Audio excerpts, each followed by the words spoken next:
Bismillahirrahmanirrahim. Alhamdulillahi rabbil alamin. Wassalatu wassalamu ala Rasulillah wa ala alihi wa sahbihi man tabi'ahum bi ihsan ila yaumiddin wa ba'd. Faqad dzakara al-muallif rahimallahu taala bagian atau macam dari bentuk orang-orang yang beribadah kepada Allah dan berkaitan dengan isti'anah.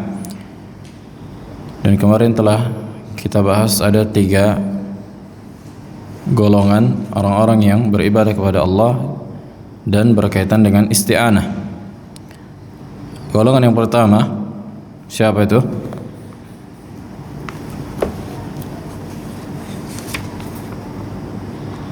Golongan yang pertama,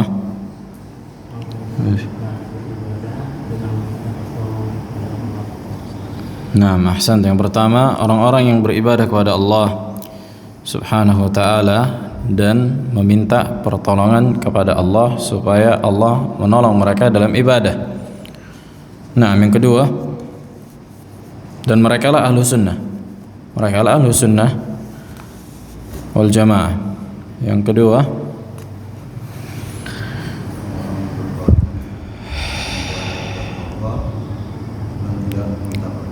ahsanta, kebalikan dari yang pertama, orang-orang yang berpaling. Nah, dan tidak meminta pertolongan. Maka ini diantara tabiat orang-orang kufar. Kemudian yang ketiga,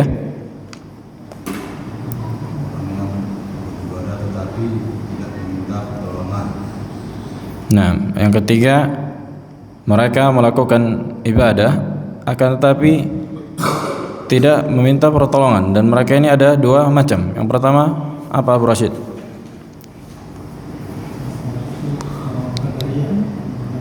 Ahsan. Yang pertama ahlul qadar, orang qadariyah al-mu'tazilah yang mengatakan bahwa apa? Bahwa hamba menciptakan perbuatan sendiri. Yang mengatakan bahwa seorang hamba melakukan atau menciptakan perbuatannya sendiri, karena ketika dia menciptakan perbuatannya sendiri, falal faidah, maka enggak ada faedahnya dia meminta pertolongan kepada Allah. Sebagaimana yang disebutkan Zamakhsyari di antara tokoh Mu'tazilah dalam mengatakan ba fi al-basmalah, katanya apa? Al-musahabah. Nah, kemudian yang golongan yang kedua dari golongan yang ketiga, bagian kedua dari golongan yang ketiga, Aba Ikrimah, orang Jabariyah, mereka beribadah kepada Allah tapi tidak meminta pertolongan kepada Allah. ahsanta. Jabariyah Asy'ariyah, hakada. Jabariyah Asy'ariyah. Jadi Jabariyah itu umum, akan tapi ini versi yang Asy'ariyahnya yang lebih apa ya, lebih ringan gitu. Orang-orang yang menafikan hukum sebab dan akibat. Hukum sebab dan akibat. Kata mereka, kita tidak perlu apa? Meminta pertolongan. Kalau Allah bakal tolong, maka karena Allah tolong, tidak perlu kita minta. Nah, dan ini diantara kesalahan keyakinan dan berpikir. Dan mereka juga menafikan sebab dan akibat. Kata mereka bahwa api tidak memberikan efek, karena kata mereka sekiranya api itu memberikan efek, memberikan muassir, ta'sir, efek, maka akan ada makhluk yang bisa memberikan efek, sementara hanya Allah, kata mereka, yang bisa memberikan efek. Maka ini diantara bentuk kesalahan dalam beriman, kata mereka. Dan ini laisa bisahih, karena Allah menciptakan makhluk itu memberikan efek. Nah, jadi api itu bisa membakar, Allah yang ciptakan. Dan bisa saja Allah ciptakan api tidak membakar, ya kan, sebagaimana terjadi pada Nabi Ibrahim, bahwa api apa? Allah buat hukum sebab akibatnya berubah menjadi dingin. Yang seharusnya Allah ciptakan secara asal api itu memberikan panas dan membakar, kemudian Allah ubah. Kemudian Allah katakan, kuni bardan wa salaman ala Ibrahim. Qulna ya naru kuni bardan wa salaman ala Ibrahim. Nah, kemudian yang ketiga atau golongan yang keempat, enggak ada qari kita, Abu Rayhan. Baik, qala rahimahullah taala, Qala al-muallif fa in qil, kalau dikatakan ma haqiqatu al-isti'anati amalan, kata beliau, apa hakikat dari pengaplikasian dari sebuah isti'anah? Jadi bagaimana pengaplikasian hakikat dari isti'anah? Qulna, kata beliau, kita katakan hiya allati yu'abbaru anha bitawakkul. Jadi hakikat di antara bentuk hakikat isti'anah adalah bertawakal kepada Allah Subhanahu wa ta'ala. Ini lawazim, konsekuensi dari isti'anah itu adalah tawakal. Kan itu, ini di antara tafsir syai' bil lazimihi, menafsirkan sesuatu dengan konsekuensinya, dan ini dilakukan para ulama. Kata beliau, apa hakikat dari pengaplikasian isti'anah? Aplikasinya atau konsekuensinya adalah ketika engkau bertawakal kepada Allah. Berarti ketika engkau bertawakal kepada Allah, hakikatnya engkau meminta pertolongan kepada Allah. Tuh. Kemudian kata beliau, wa hiya halatun fil qalbi tansha'u an ma'rifatillah wa tafarrudihi bil khalq wal amr wat tadbir wad durr aw ad-darr wan naf' wa annahu ma syaa kana wa ma lam yasha' lam yakun, fatujibu i'timadan alayhi wa tafwidan ilayhi wa thiqatan bihi, fatasiru nisbatul abdi ilayhi ta'ala ka nisbati at-tifli ila abawayhi fima yanubuhu min raghbatihi wa rahbatihi, falau dahamahu ma asa an yadahamahu min al-afat lam yaltaji ila ghairiha. Fa in kana al-abdu ma'a hadha al-i'timad min ahli at-taqwa kanat lahu al-aqibatu al-hamidah, kama qala ta'ala wa man yattaqillaha yaj'al lahu makhraja wa yarzuqhu min haythu la yahtasib wa man yatawakkal 'ala Allahi fa huwa hasbuh ay kafiyah. Taib, qala al-muallif, kata beliau,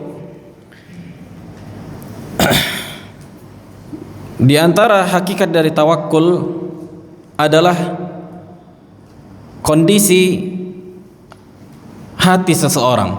Makanya hakikat tawakkul itu kan di hati gitu. Letaknya itu di hati. Tawakkul itu apa sih? Menyerahkan urusan kepada Allah. Kan itu, melepaskan urusan kita kepada Allah. Nah, berarti kondisi hati. Makanya ketika orang bertawakal, di antara konsekuensinya dia enggak merasa takut lagi, udah kuserahkan semua kepada Allah. Itu kan kondisi hati. Kondisi hati bukan hanya kondisi hati yang muncul disebabkan pengetahuan tentang Allah. Tuh. Wa hiya halatun fil qalb tansha' an ma'rifatillah. Inilah pentingnya mengenal Allah Subhanahu wa taala, mengetahui nama dan sifatnya. Nah, jadi karena mengenal Allah muncul apa? Rasa tawakal. Ketika muncul rasa tawakal, kondisi hatinya akan tenang. Wa tafarrudihi bil khalqi. Jadi begitu juga ketika dia mengenal Allah, konsekuensinya apa?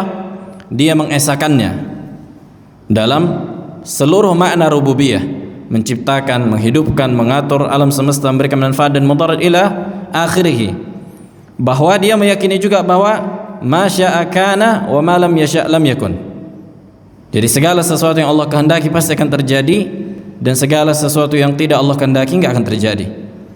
Maka ketika dia mengetahui perkara tadi, maka ini akan melahirkan penyandaran kepada Allah dan menyerahkan urusannya kepada Allah, dan rasa percayanya, trust, kan gitu, rasa percayanya kepada Allah Subhanahu wa taala.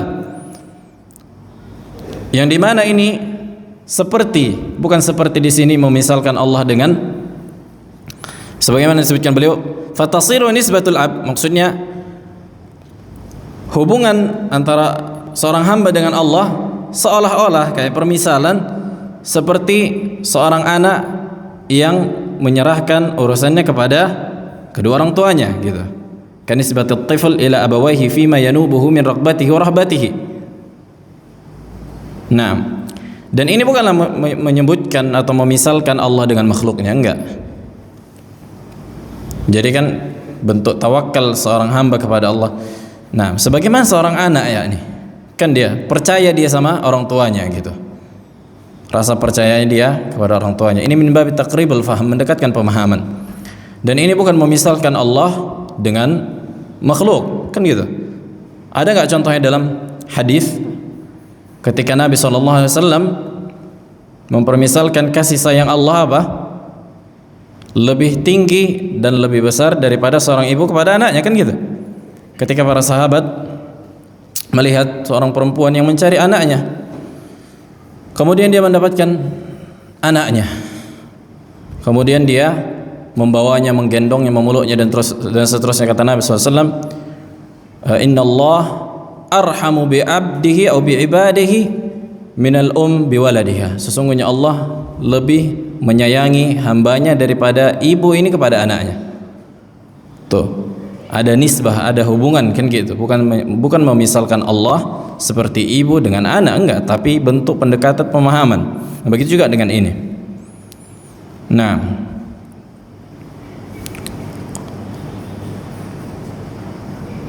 maka kata beliau, fa in kana al-'abd, apabila seorang hamba ketika dia bersandar kepada Allah Subhanahu wa taala dan dia di antara orang yang bertakwa,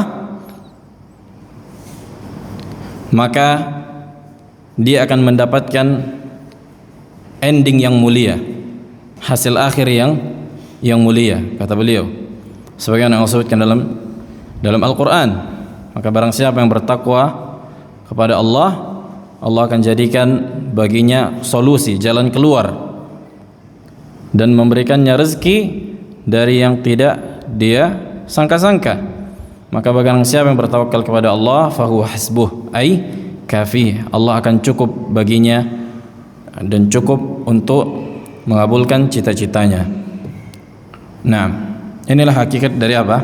Al-isti'anah. Jadi hakikat dari isti'anah yang sempurna, kata beliau, melahirkan tawakul. Itu dia. Jadi konsekuensi dari isti'anah, meminta pertolongan kepada Allah, melahirkan apa? Tawakul. Al-qism ar-rabi'.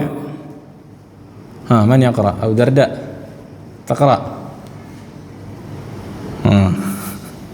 Baik. Qala rahimahullah ta'ala al-qism ar-rabi'. Golongan yang keempat. Yang pertama, yang kedua, yang ketiga sudah kita bahas. Sekarang golongan yang keempat. Qala man lahu isti'anatun bila ibadah. Orang yang melakukan isti'anah, jadi mereka meminta pertolongan, ada sifat mereka meminta pertolongan tapi enggak beribadah. Loh, kok bisa? Kan gitu. Qala wa tilka halatu man syahida bi tafarrudillahi bid-dharri wan-naf'i aw bid-dharri wan-naf'i wa lam yadri ma yuhibbuhu wa yardah fatawakkal alayhi fi hududhihi fa as'afahu biha wa hadha la aqibata lahu sawa'un kana amwalan aw riyasat aw jahan 'inda al-khalq aw nahwi dhalika fadhalika hadhuhu min dunyahu wa akhiratihi. Kata beliau, di antara kelompok yang keempat adalah orang-orang yang melakukan isti'anah tapi enggak melakukan ibadah. Dan mereka adalah orang-orang Jabriyah Al-Ghulah yang mengatakan bahwa seorang hamba itu apa?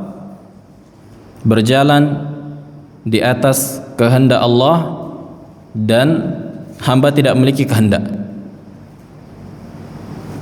Orang-orang Jabriyah. Orang-orang yang mengatakan bahwa seorang hamba berjalan di atas kehendak Allah dan seorang hamba apa? Tidak memiliki kehendak. Orang-orang yang menolak iradah dan qudrah bagi hamba. Dan mereka meyakini bahwa hanya Allah yang memberikan manfaat dan mudarat, menetapkan rububiyahnya Allah, kan gitu. Akan tetapi mereka tidak melakukan amal saleh. Makanya kata mereka, apapun yang dilakukan manusia dari dosa, ibadah, maka ini semua apa? Kehendak Allah, kata mereka. Kehendak Allah maksudnya di sini dalam rangka membenarkan maksiat, katanya. Maka ini diantara ada sebagian unsur ucapan orang-orang awam, kan? Ketika misalnya diperintahkan untuk sholat, katanya, alah nanti kalau udah Udah berkehendak Allah salatnya kita itu, berubahnya kita itu. Nah, ini diantara apa? Diantara unsur pemahaman Jabariyah. Unsur pemahaman Jabariyah. Nanti kalau datang waktunya berubahnya kita itu. Iya, ente harusnya apa? Berubah sekarang. Apa yang kau lakukan bukan menunggu apa? Menunggu datang malaikat merubah, enggak.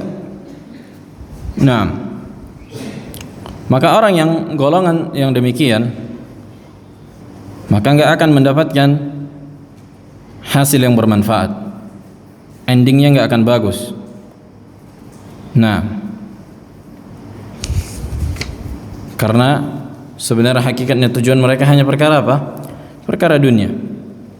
Hanya perkara dunia untuk membenarkan syahwat dan kehendak mereka. Inilah golongan atau 4 golongan manusia yang berkaitan dengan ibadah dan isti'anah. Yang pertama, orang yang beribadah dan beristi'anah, mereka adalah ahlus sunnah. Kemudian kebalikan yang kedua, yang enggak beribadah dan tidak beristi'anah. Kemudian yang ketiga apa? Beribadah tapi tidak beristi'anah, dan mereka terbagi menjadi 2. Nah, Mu'tazilah dan Asy'ariyah. Kan gitu. Kemudian yang keempat, orang-orang Jabariyah Al-Ghulah. Baik. Qala al-muallif rahimahullah, wa'lam anna al-'abda la yakunu mutahaqqiqan bi'ibadati Allah ta'ala illa bi aslain. Ahaduhuma mutaba'atur Rasul alaihi salatu wassalam, watsani ikhlasu al-'ubudiyah. Kata beliau, ketahuilah bahwa seorang hamba tidak akan pernah bisa mengaplikan sebuah ibadah kecuali dengan 2 pondasi dan 2 syarat. Yang pertama, mengikuti petunjuk Rasul alaihi salatu wassalam dalam melakukan ibadah tadi, dan yang kedua, ikhlasnya niat dalam mengerjakan ibadah. Syarat yang sudah kita kenal kan gitu, al-ikhlas wal mutaba'ah. Qala wan nasu fi hadaini al-aslain ala 4 aqsam. Kata beliau, adapun manusia dalam 2 syarat ibadah tadi itu terbagi menjadi 4 golongan. Manusia terbagi menjadi 4 golongan dalam menyikapi syarat ibadah.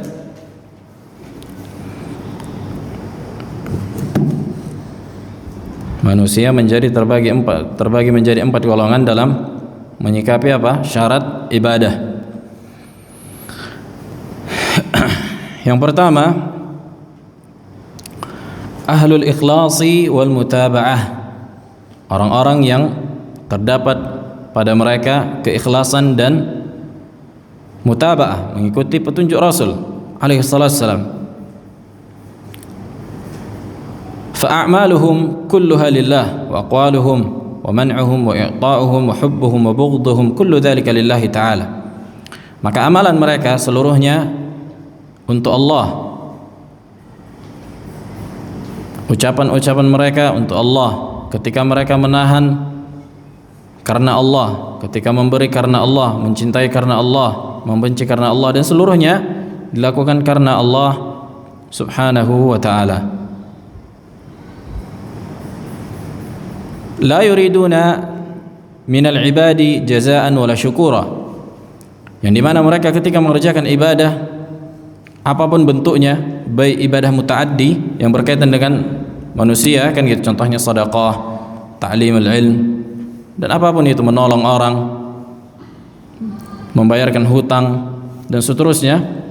Kata beliau, la yuriduna minal ibadi jazaan wala syukura, mereka enggak membutuhkan dari manusia yang mereka muamalah dengan muamalah yang baik tadi balasan atau ucapan syukur, enggak butuh. Karena yang mereka butuhkan adalah apa yang ada di sisi Allah. Nah, uddu linnasi ka ashabil qubur, subhanallah. Yang dimana orang-orang ketika muamalahi orang lain, dia enggak mengharapkan apapun, sebagaimana mereka menganggap ini kayak orang-orang apa? Penghuni kubur. La yamlikuna dharran wala naf'an wala mautan wala hayatan wala nusyura. فإنه لا يعامل أحدا من الخلق إلا لجهله بالله وجهله بالخلق. Nah, kata beliau, Inilah hakikat keikhlasan, kata beliau. Ketika kita bermuamalah dengan orang lain, kita enggak mengharapkan apapun dari orang lain tersebut. Kita menganggap mereka seperti penghuni kuburan yang enggak bisa memberikan manfaat dan mudarat. Nah, maka barang siapa yang bermuamalah dengan orang lain dan dia mengharapkan kebaikan atau ucapan syukur atau manfaat dengan semisal dengan itu, ini menunjukkan kejahilannya, kan gitu, kebodohannya tentang Allah Subhanahu wa taala dan kebodohannya dan ketidaktahuannya tentang apa? Tentang hakikat dari sifat manusia.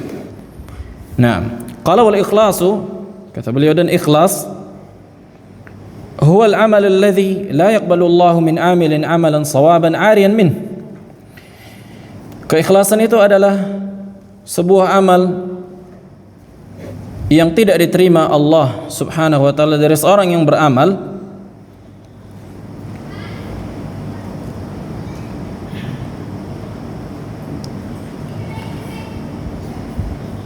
yang benar. Maksudnya sebuah amalan yang diharapkan hanya untuk Allah Subhanahu wa taala dan sesuai dengan apa? Dengan petunjuk. Maka tidak Allah terima amal ibadah yang tidak sesuai dengan petunjuk dan tidak ikhlas. Wa huwa alladhi alzama ibadahu bihi ila al-maut. Yang dimana ini adalah perintah yang Allah perintahkan bagi seluruh hamba sampai mereka wafat. Ya, artinya keikhlasan. Keikhlasan dan apa? Dan mutaba'ah.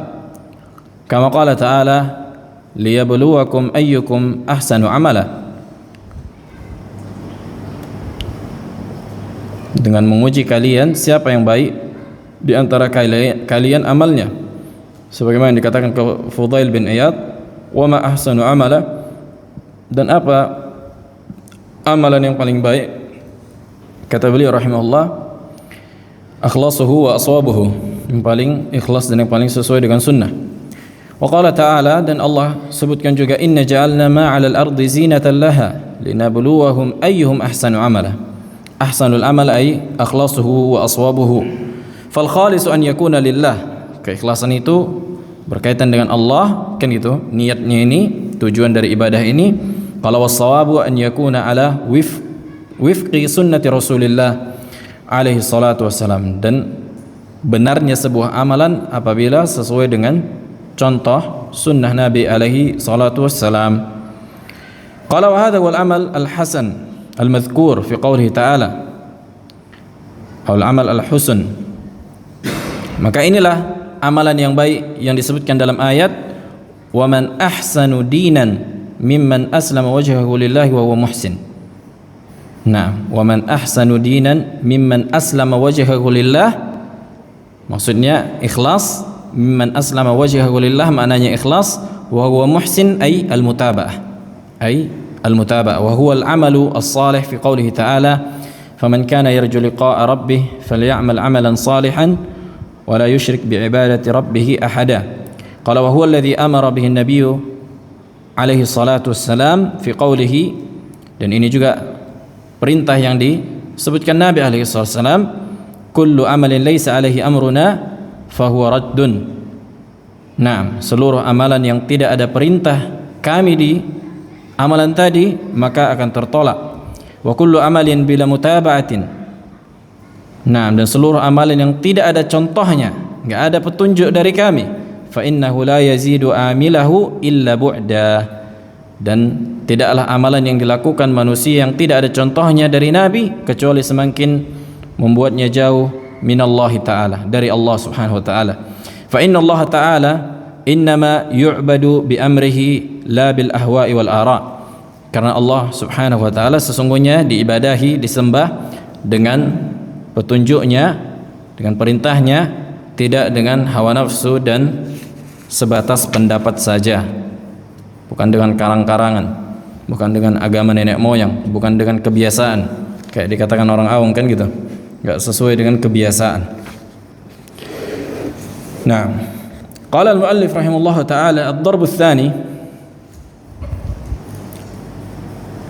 Yang pertama tadi siapa? Ahlus sunnah wal jamaah, kan? Yani indahum ikhlas wa indahum al-mutaba'ah. Orang-orang yang ikhlas dan orang-orang yang mengikuti petunjuk Nabi alaihi wasallam. Yang kemudian yang kedua, golongan yang kedua, man la ikhlas lahu wa la mutaba'ata lah. Orang-orang yang beramal sudah enggak ikhlas dan tidak diikuti dan tidak mengikuti contoh Nabi alaihi wasallam. Orang-orang yang tidak ikhlas, tidak ada pada mereka keikhlasan dan mengikuti petunjuk Nabi.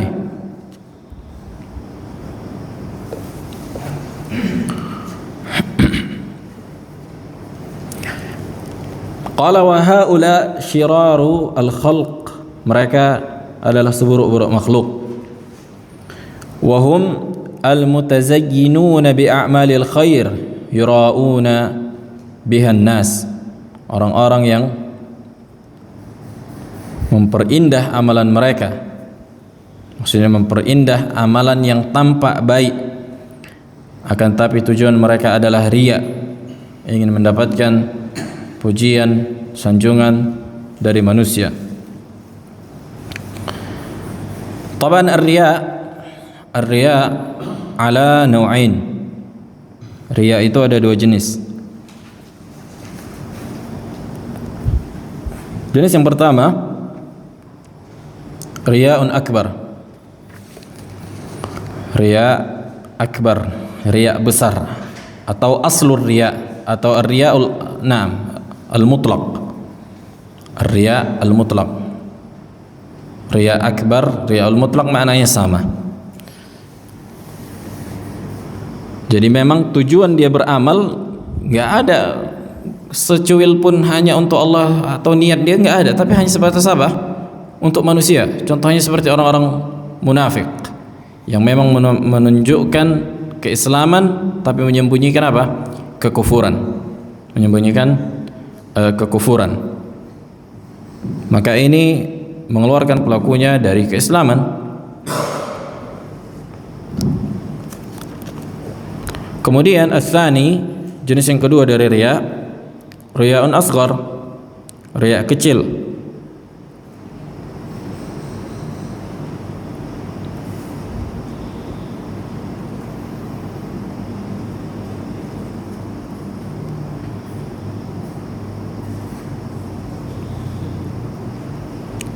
Dan inilah yang terjadi pada orang yang beriman.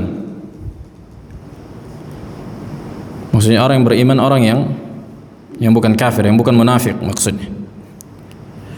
Dan ini memiliki beberapa keadaan. Maksudnya riya asghar ini memiliki beberapa keadaan.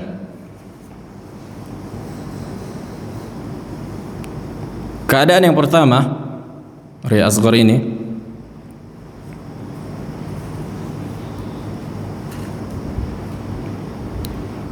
yang secara asal dia melakukan ibadah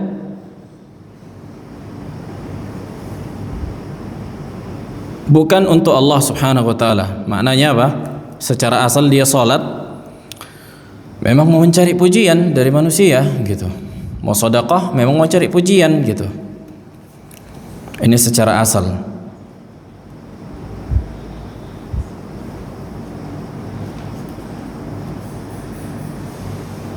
Maksudnya secara asal, maksudnya di sini pendorongnya, pendorong terkuatnya gitu.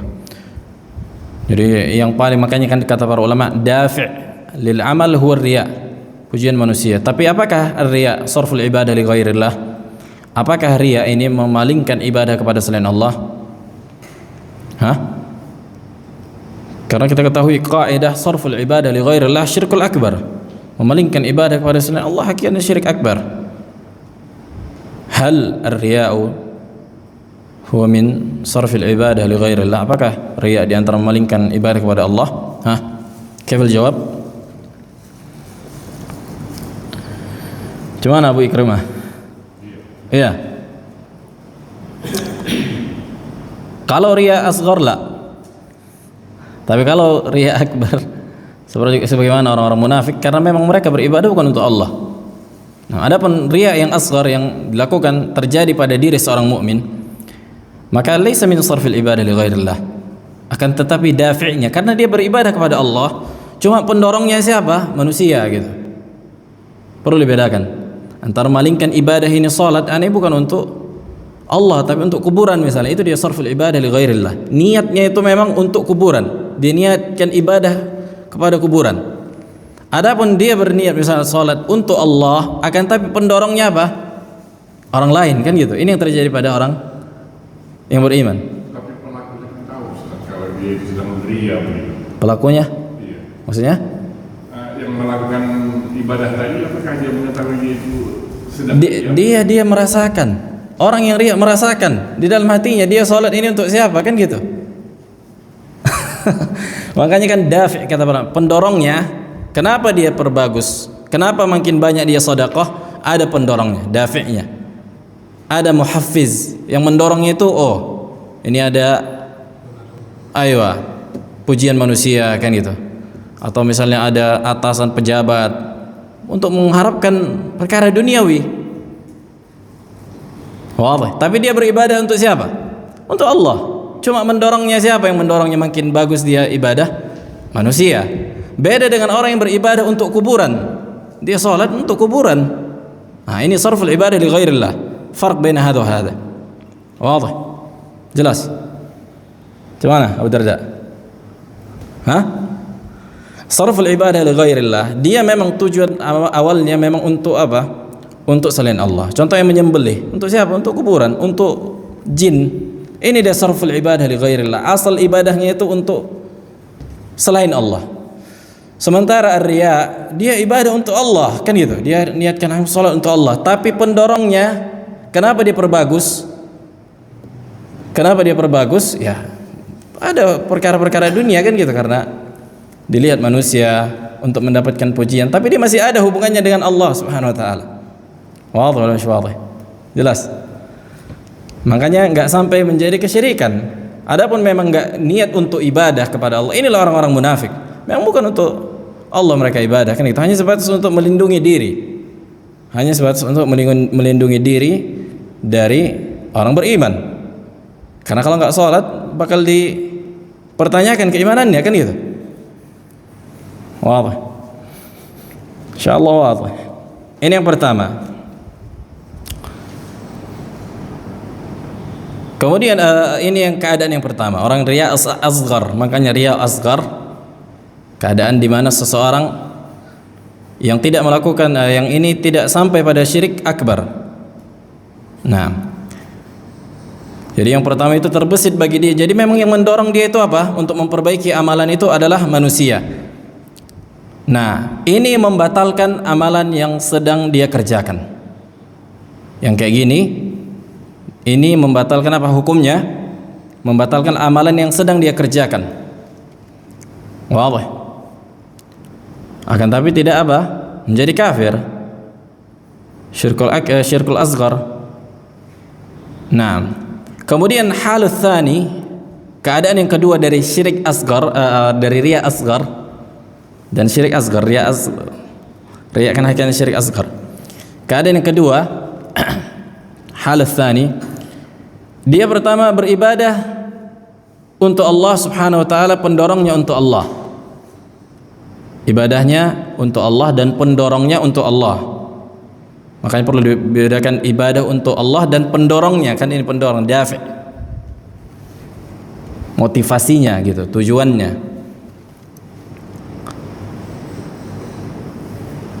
Kemudian pendorongnya terbesit baginya untuk riya. Terbesit di dalam hatinya apa? Riya.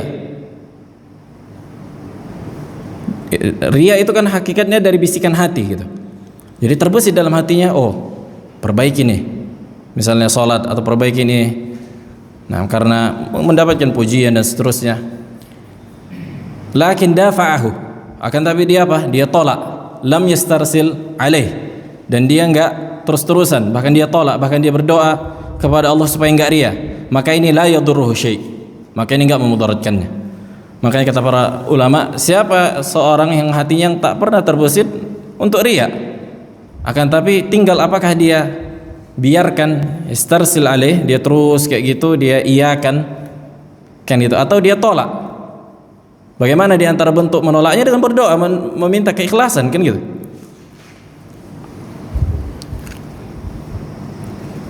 Dan meminta perlindungan kepada Allah dari riya ini. Nah, ketika dia meminta perlindungan kepada Allah dari riya ini, menunjukkan dia tolak nih. Tapi kalau dia iya kan terus-terusan dia, oh ya makin enak pula, makin pujian terus kayak gitu. Maka inilah yang membatalkan amalannya tadi. Wadah. Nah, makanya kata para ulama, tidaklah setiap amalan pasti ada bisikan apa? Bisikan untuk riya di situ. Tinggal apakah kita tolak atau kita iyakan. Nah, makanya kata Nabi SAW, inna akhwafa ma akhafu alaikum asyirkul asghar. Sungguh yang paling aku khawatirkan menimpa kalian. Ini kata Nabi kepada siapa? Kepada Abu Bakar, Umar, Utsman, Ali dan para sahabat yang imannya kuat. Nah, kemudian qala wa ma syirkul asghar ya Rasulullah. Terus apa syirik asghar? Kata Nabi sallallahu alaihi wasallam, ar-riya.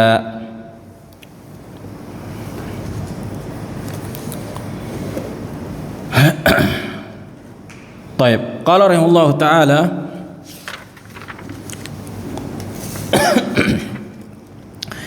qala wa hadha ad-darb, dan contoh yang kayak gini kata penulis, yakthuru fi man inharafa 'anis siratal mustaqim minal muntasibina ilal fiqhi wal ilmi wal faqri wal ibadah. Tuh kata beliau, ini contoh yang kayak gini nih, ini banyak di antaranya orang-orang yang menyimpang dari jalan yang lurus dari kalangan orang-orang yang menisbahkan dirinya, maksudnya orang-orang yang berilmu. Tuh, ilal fiqh wal ilm. Makanya yang pertama kali awal man tusa'ar bihim an-nar, orang-orang yang beramal soleh kan gitu. Di antaranya orang yang pertama kali Allah nyalakan api neraka kemudian menjadi bahan bakarnya orang-orang yang riya, orang-orang yang membaca Al-Quran liqal qari, orang-orang yang mengajarkan ilmu liqal alim, orang-orang yang berjihad liqal syuja', kan gitu. Semua kan ini riya nih, ini amal soleh semua. Nah, kalau wal faqr wal ibadah, al maksud bil faqr wal ibadah, orang-orang yang sengaja menampakkan pakaian-pakaian yang lusuh supaya dianggap apa? Zuhud. Nah, maka ini diantara riya tuh, menampakkan pakaian-pakaian lusuh supaya apa? Dikira zuhud. Nah, makanya kata para ulama, az-zuhud laisa fi al-yad. Maksudnya zuhud itu bukan melihat dari apa yang kita pakai. Karena di zaman dulu ada banyak, bahkan zaman sekarang mungkin ada sebagian manusia, tapi jarang kan gitu. Sengaja pakai pakaian yang lusuh di antara kaum yang koyak-koyak supaya apa? Terlihat zuhud. Nah, dan ini ada, makanya beliau sebutkan. Bahkan sebagian orang-orang sufi ya demikian, menunjukkan kezuhudan, dan ini sebuah penyimpangan. Kata beliau, fa innahum yartakibuna al-bid'a wad-dhalal war-riya' was-sum'ah yuhibbuna an yuhmadu bima lam yaf'alu. Dan mereka itu terjatuh dalam perbuatan bid'ah, kesesatan, riya dan sum'ah. Dan mereka menginginkan pujian atas perbuatan yang tidak mereka lakukan. Nah, famal farqu baina ar-riya' was-sum'ah? Apa perbedaan antara riya' dan sum'ah? Apa Frans? Perbedaan antara riya wa sum'ah? Hah? Kaif Abu Rashid?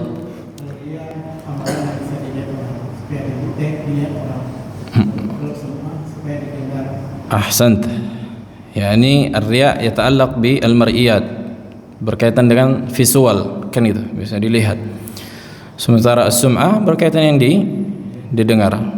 Walaupun bisa jadi seseorang terkumpul padanya ar-riya' was-sum'ah, dilihat dan didengar. Tapi intinya dua-duanya menginginkan pujian, pengagungan atau manfaat duniawi dari apa? Dari manusia. Makanya kata beliau, sekiranya mereka faham hakikat Allah dan hakikat hamba Allah, tentu mereka akan memuamalahi manusia sebagaimana mayat di kuburan. Artinya enggak memberikan manfaat dan mudarat. Baik, qala rahimahullahu taala wa fi adrabi haula nazala qauluhu ta'ala, dan contoh yang semisal orang-orang tadi, orang-orang yang riya, yang sum'ah dan seterusnya, itulah sebagaimana Allah sebutkan dalam Al-Qur'an, la tahsabanna alladhina yafrahuna bima ataw wa yuhibbuna an yuhmadu bima lam yaf'alu fala tahsabannahum bimafazatin minal adzab walahum adzabun alim. Dan janganlah kalian menyangka orang-orang yang berbangga, berbahagia, mendapatkan pujian dari perbuatan yang tidak mereka lakukan. Artinya adalah sebuah riya, kan itu. Hakikatnya mereka tidak melakukan apapun. Maka janganlah kalian menyangka mereka selamat dari azab. Bahkan bagi mereka azab yang pedih, menunjukkan ar-riya usum'ah minal kabair, dan hukumnya sudah kita bahas apabila ar-riya'ul akbar mengeluarkan pelakunya dari Islam, dan ini yang dilakukan orang-orang munafiqin. Adapun ar-riya'u asghar, riya yang kecil, ini yang terjadi bagi sebagian orang yang beriman yang bukan munafik. Ad-darb ats-tsalits, ad-darb ats-tsalits, contoh atau golongan yang ketiga. Yang pertama tadi siapa? Orang yang ikhlas dan mutaba'ah, mereka adalah ahlu sunnah. Yang kedua,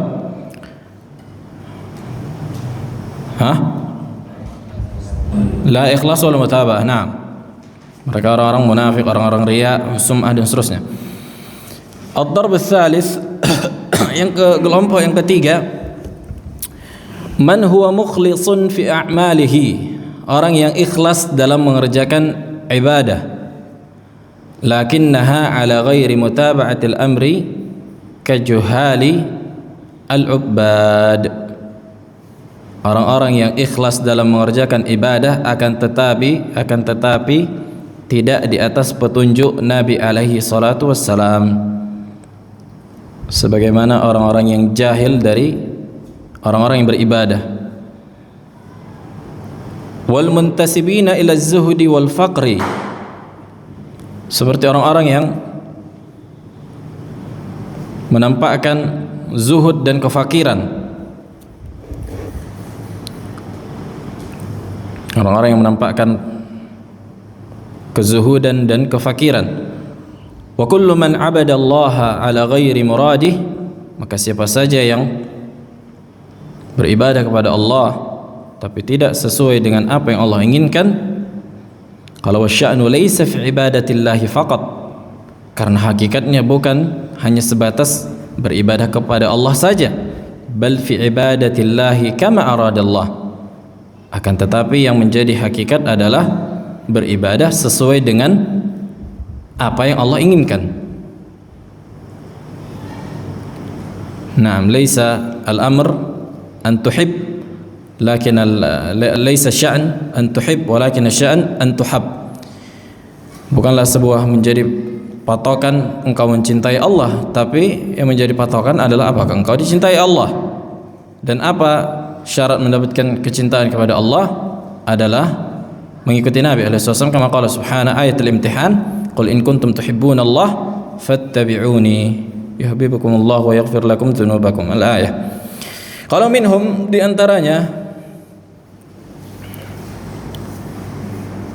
ini kan mengisyaratkan ke orang-orang sufi.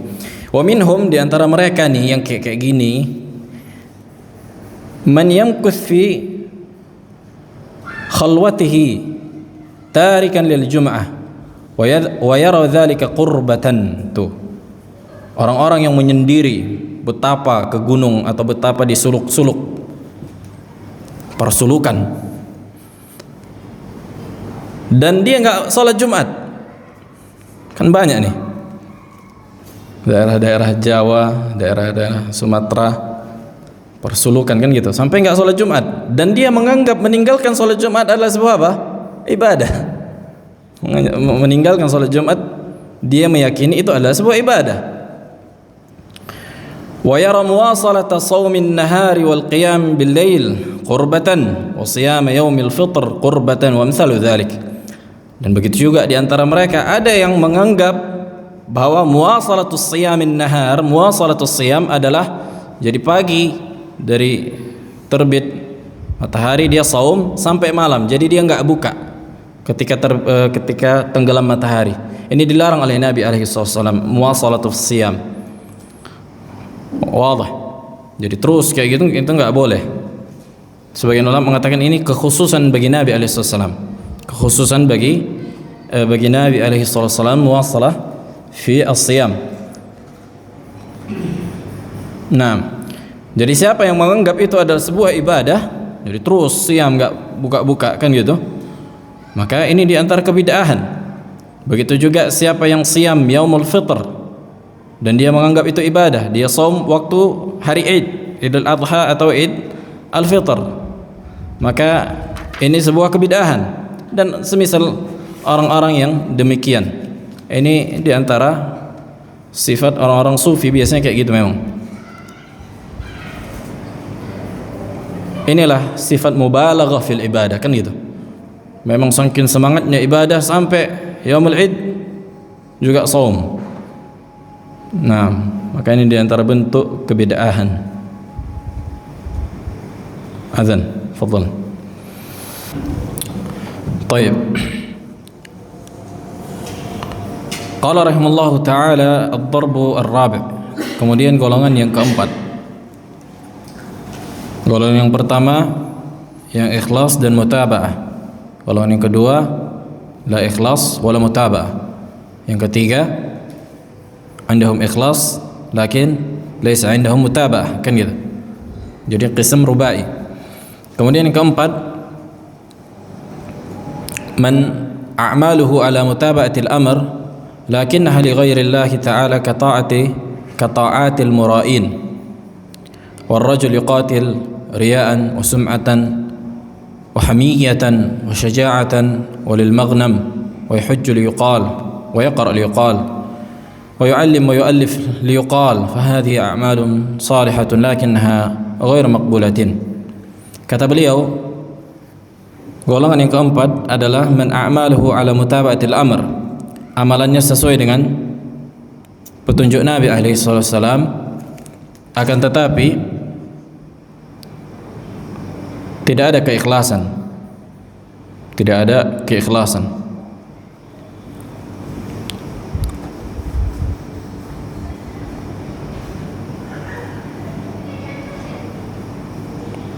Makanya ana bilang yang kedua, ketika kita katakan yang kedua la ikhlas wala mutaba'ah, fa haula'i ashbah bi al-kuffar, kan gitu.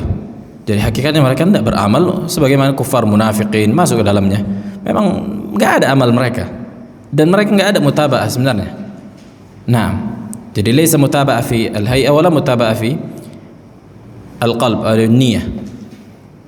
Adapun yang keempat, a'maluhu ala mutaba'atil amr, amalannya sesuai dengan petunjuk Nabi, akan tapi hilang di dalam hati mereka keikhlasan. Sebagaimana orang yang riya juga masuk ke dalamnya. Makanya riya di sini riya asghar. Riya asghar al-thani, al-qism al-thani riya al-akbar. Makanya kata beliau wa karrajuli, sebagaimana seorang yang berperang riyaan, sum'atan, hamiyatan.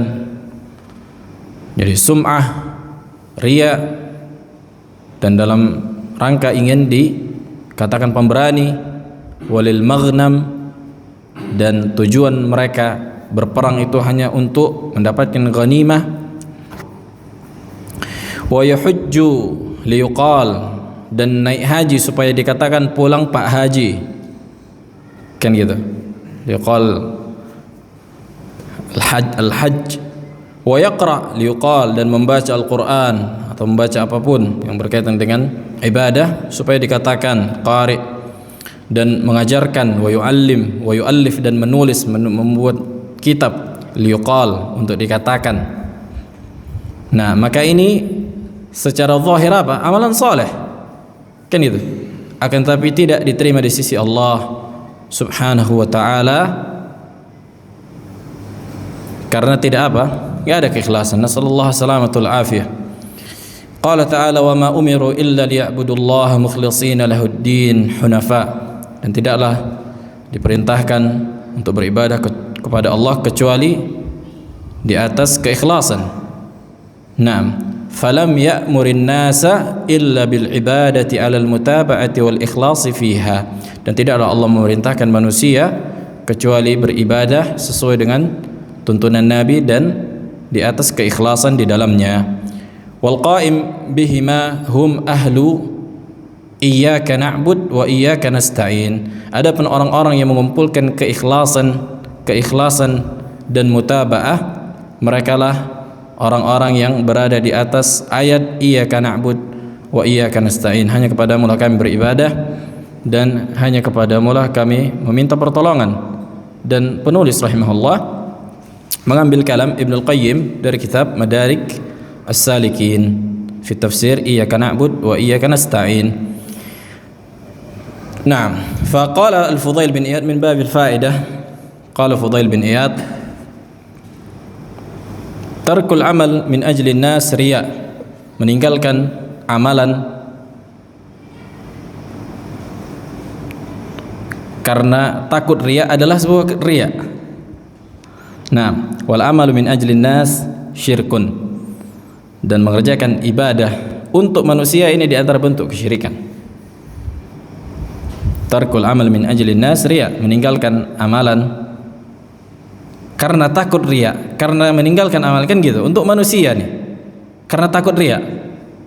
Maka ini di antara waswas syaitan, kata Ibnul Jauzi di kitab Talbis Talbis al-Iblis.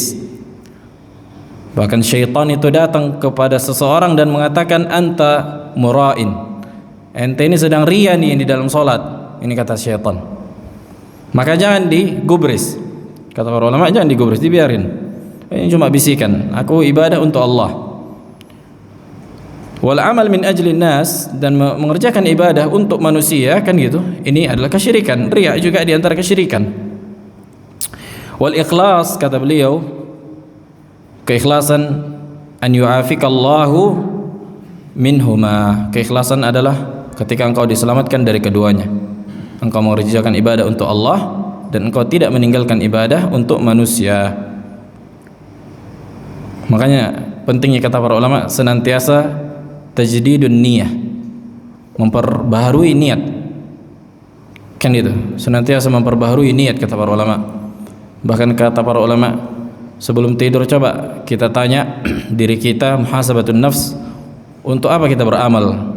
Gitu, perlunya seseorang ini memikirkan untuk apa selama ini dia beramal, apakah untuk Allah subhanahu wa ta'ala atau untuk perkara dunia. Maka dari situlah seseorang akan tahu apakah dia berada di jalan yang lurus. Kadang orang nggak tahu kan gitu, tahu-taunya istilahnya orang Kota Pinang udah epal dari jalan yang lurus, rupanya nggak ikhlas kan gitu. Nah, makanya inilah pentingnya apa? Tajdidun niyah. Fanniyah, masalah niyah, masalah tawilah. Sebutkan Ibnu Rajab di Jami' Ulumul Hikam, ada niat lil ibadah, li syuru'il ibadah, masuk ibadah, ada niat li thawabi al ibadah. Jadi ada niat untuk mengerjakan ibadah, kan itu salat ini untuk ibadah, bukan sedang hanya sebatas adat. Ada niat li thawabil ibadah, niat untuk mengejar pahala dari ibadah itu. Kadang bisa jadi kita mengerjakan ibadah, ya ini ibadah, kita tahu kan itu bukan adat, untuk membedakan antara ibadah dan adat. Nah, ini yang syurut al-qabul kan. Akan tapi ajarnya, pahalanya, thawab itu berbeda-beda sesuai dengan keinginan kita dari ibadah tadi. Apakah kita inginkan untuk Allah subhanahu wa ta'ala, kita mengharapkan pahala dan balasan dari Allah, apa untuk atau untuk selain Allah. Nah, fi soal. Nah, kita sendiri kan tahu kalau amalan kita yang sedang kita kerjakan itu ria kan. Nah, jadi bagaimana kita keluar atau memberhentikan daripada amalan itu? udah kita bilang tadi, yudafi, dilawan kan gitu, dilawan perasaan riya tadi. Makanya kata udah ana bilang kan, sebutkan para ulama, ma min amalin, tidak setiap amal, setiap orang yang beramal, illa ya'tihi syaitan, kecuali datang syaitan mengatakan engkau riya, engkau riya. Ini bisikan syaitan. Maka sikap seorang ketika datang perasaan demikian, Jangan diiyakan, la istarsil. Jangan diiyakan, jangan oh makin enak gitu kan terus. Tapi dia lawan, dia nggak pedulikan. Dia fokuskan gitu. Tapi begini Ustaz, datang perasaan kita, kalau sedang amalan ini sedang dilihat orang, ini ku indah-indahkan, kan seperti itu perasaannya. Itulah waswas syaitan tuh. Itulah waswas syaitan tuh. Apalagi ada pendorongnya. Itu kan dia berusaha supaya nggak konsen kita. Kan itu. Apalagi makanya begitu juga ketika orang meninggalkan misalnya, oh banyak orang nggak usahlah sholat, takut riya. Ini tarkul al-amal li ajlin nas. Ini riya juga. Ini riya juga. Ketika dia takut beramal, kan gitu. Alah nanti anak takut riya, nggak mau beramal kenapa? Takut riya. Lah inilah riya itu. Hada ainur riya. Maka yang selamat kata Fudhal bin Iyad, yang ketika engkau diselamatkan dari keduanya. Kita mengerjakan ibadah untuk Allah, kemudian apabila datang bisikan riya, kita nggak pedulikan dan kita berdoa supaya amal kita diterima oleh Allah Subhanahu wa taala. Nah, makanya kadang juga ketika seorang beramal, bahkan itu juga bisa datang bisikan tadi. Niat itu kan berubah tuh. Makanya inilah pentingnya senantiasa menjaga niat gitu. Tajdidun niyah, terus diperbaharui, diupdate niatnya. Nah, apakah untuk Allah atau kadang bisa jadi kita mengerjakan ibadah, kan sering kita kayak gitu. Kerjakan ibadah tapi kayak lepas, begitu saya hanya sebatas mengerjakan yang wajib, udah pokoknya lepas, nggak ada di situ mengharapkan pahala, nggak ada di situ mengharapkan surga supaya diampuni dosa-dosa kita. Mungkin kosong dari itu. Makanya ini yang berat. Makanya kata para ulama, min a'zamil amal huwa tajdidun niyah. Sebesar-besar amalan memperbarui niat terus. Bahkan sha'ab kata para ulama, susah untuk terus menghadirkan niat di setiap ibadah.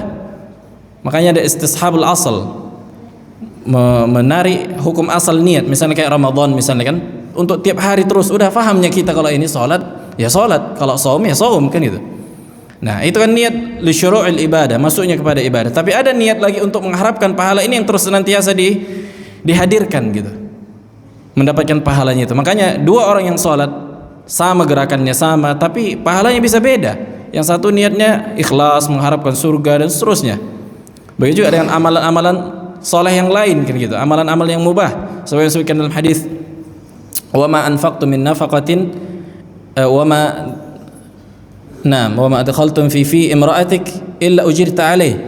Dan tidaklah nafkah yang kau berikan kepada istrimu dan kau suapkan dengan suapan yang kau masukkan ke mulutnya kecuali engkau diberikan pahala apabila dibarengi dengan niat.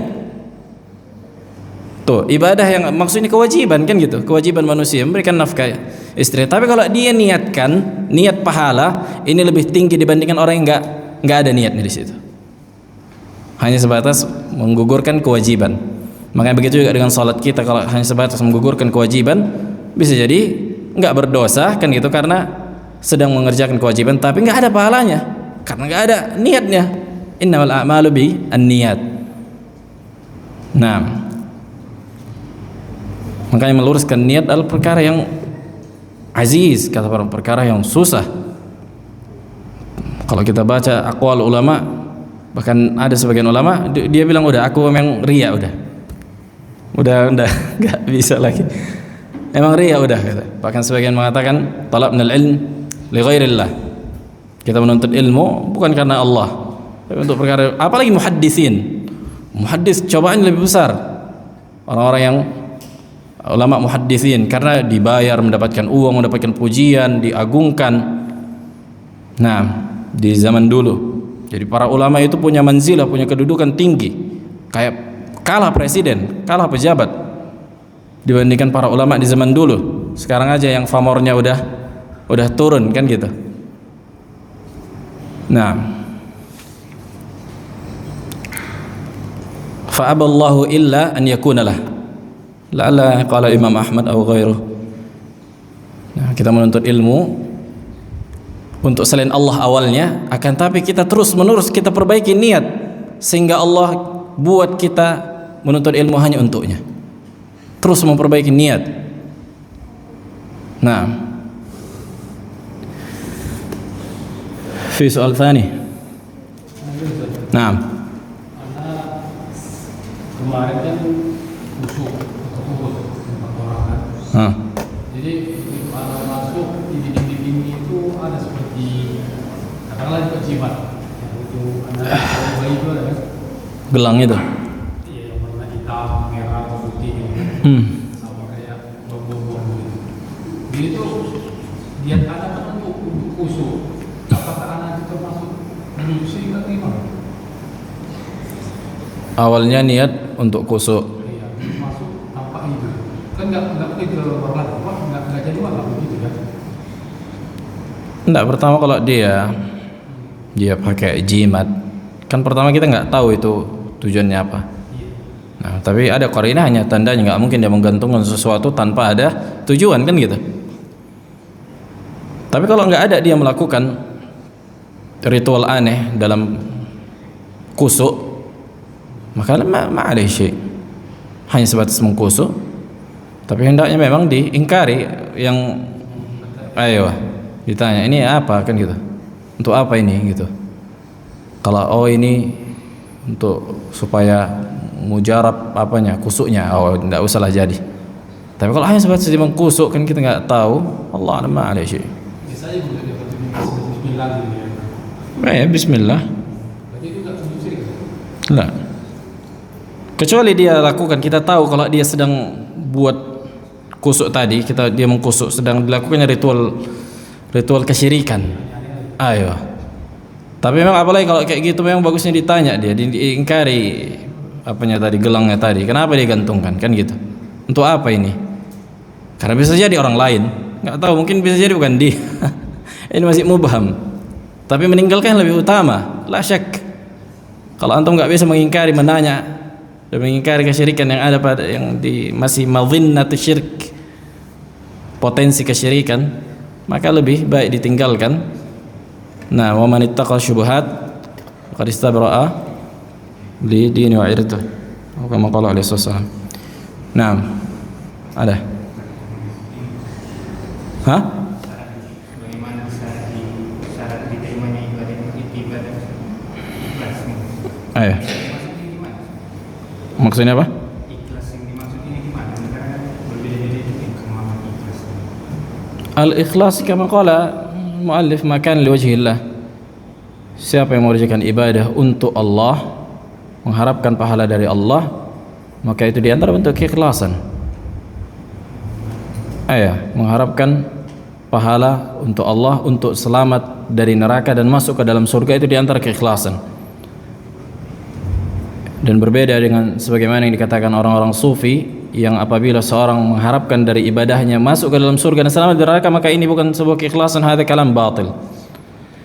Hadza kalam batil mardud bil ayah. Nah, ulaika alladziina yusabiquna bil khairat wa yad'unana raghaban wa rahaba wa kanu lana khashi'in. Mereka para anbiya, orang-orang saleh, beribadah kepada kami dengan rasa harap dan rasa takut. Rasa harap mengharapkan surga, dan rasa takut dari azab Allah. Kan gitu. Nah, ilahun alhamdulillah.